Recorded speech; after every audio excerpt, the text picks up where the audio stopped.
አንደኛ ሟች በመንገድ ላይ በፊሊፒንስ ውስጥ በምትገኝ አንድ ከተማ በጎዳናዎች ላይ ባሉ ሲሲቲቪ ካሜራዎች አንድ አስደንጋጭ ምስል ይቀረጻል። ቪዲዮው አንዲት ሴት በመንገድ ላይ ስትሄድ የሚያሳይ ሲሆን ብዙዎችን ያስደነገጠው ነገር ግን ይህች ሴት የምትታይባቸው ምስሎች ምክንያቱ ባልታወቀ ሁኔታ ሲቆራረጥና የሴቲቷ ከአንገት በላይ ያለው የሰውነቷ ክፍል ሲሰወር መታየቱ ነው።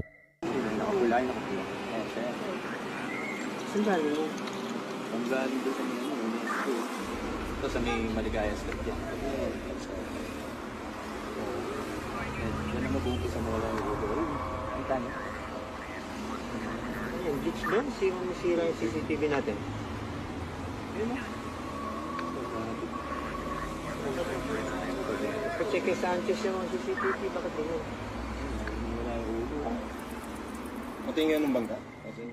የሚገርመው ነገር ሌላው የቪዲዮ ፓርት በሙሉ ጤነኛ ምስል ያሳይና ልክ የሴቲቷ ላይ ሲደርስ መቆራረጥ ይጀምራል። እጅግ በጣም አስደንጋጩ ነገር ግን ከዚህ በኋላ የተፈጠረው ነው።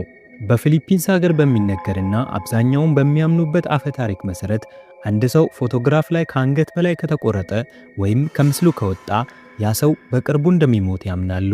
በሚያስገርም ሁኔታ ከጥቂት ደቂቃዎች በኋላ ይህች ሴት ላይ የተፈጠረውም ይህ ነበር።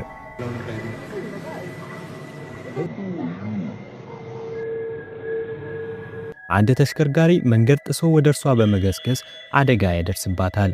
ሴቲቷም ወዲያው ትሞታለች። ታዲያ እውነትም ይህ የፊሊፒንስ አፈ ታሪክ ትክክል መሆኑ ነው ወይስ የነገሮች መገጣጠም ብቻ? መልሱን ለእናንተ ትተናል። ሁለተኛ፣ የእኩለ ሌሊቱ መንፈስ። ብራንዳ የተባለች ሴት አንድ ምሽት እርሷና ባለቤቷ በእንቅልፍ ላይ ሳሉ በቤታቸው ውስጥ ተገጥሞ የነበረው ደህንነት ካሜራ ቀርጾ ያስቀመጠውን ቪዲዮ ይፋ ታደርጋለች። ቪዲዮው ላይ የሚታየው ክስተት የተፈጠረው ከሌሊቱ 8 ሰዓት በኋላ ሲሆን እጅግ በጣም አስደንጋጭ ነገር ነበረ።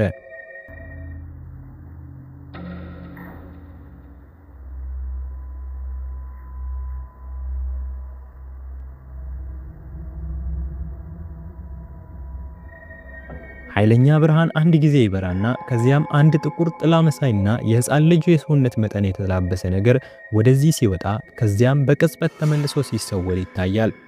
ብራንዳና ባሏ እንደዚህ ያለው ነገር ሲገጥማቸው ለመጀመሪያ ጊዜ ስለሆነ ነገሩ እጅግ በጣም ግራ አጋብቷቸዋል።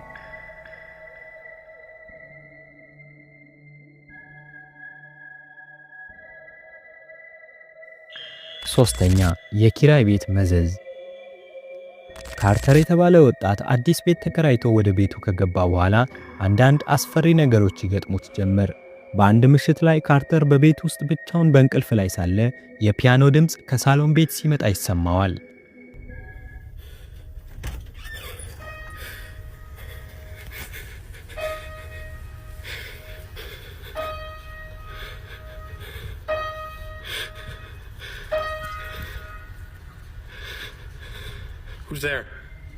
ወደ ሳሎን ክፍሉ ሄዶ ሲመለከት ግን ማንም ሰው አልነበረም።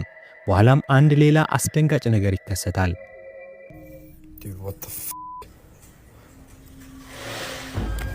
የፒያኖው ወንበር በራሱ ሲንቀሳቀስ በግልጽ ይታያል።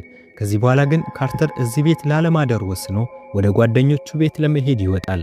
ከወጣ በኋላም ሌላ አስደንጋጭ ነገር ይመለከታል።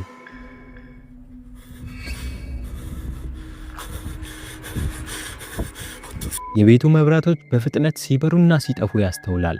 ካርተር ከዚህች ምሽት ጀምሮ እዚህ ቤት ላለመኖር በመወሰን ቤቱን ለባለቤቱ በማስረከብ መኖሪያውን ይቀይራል።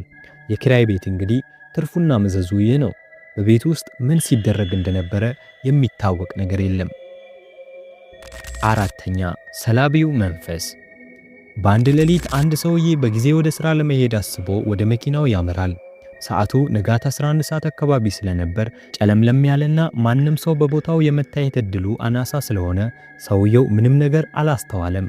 በኋላ ላይ ግን የደህንነት ካሜራውን ከፍቶ ሲመለከት እጅግ በጣም የሚያስደነግጥ ነገር ይመለከታል።